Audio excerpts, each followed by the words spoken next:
இந்திய கிரிக்கெட் வீரர் அஸ்வின் அண்மையில் சர்வதேச போட்டிகளில் இருந்து ஓய்வை அறிவித்த நிலையில் அவரது தந்தையிடம் பத்திரிகையாளர் ஒருவர் பேட்டி எடுத்தார்.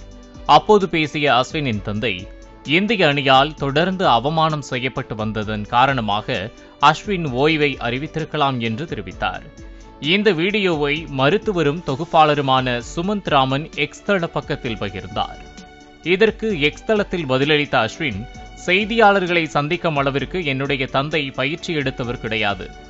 டேய் அப்பா, என்ன இதெல்லாம் என்று சிரிக்கும் எமோஜி போட்டு பதிவிட்டார். எல்லோரும் அவர் பேசியதை மன்னித்து அவரை தனியாக விடுமாறு கேட்டுக்கொள்கின்றேன் என்றும் அஸ்வின் அப்பதிவில் குறிப்பிட்டார். மேலும் தம்முடைய ஓய்வு பற்றி தனது தந்தை சொன்ன கருத்துக்களை நம்ப வேண்டாம் என்றும் அஸ்வின் கேட்டுக்கொண்டுள்ளார். அஸ்வினின் பதிவை கண்ட பலரும் டே தகப்பா என கவுண்டமணி செந்திலிடம் சொல்லும் காமெடியை வைத்து மீம்ஸ் போட்டு வருகின்றனர்.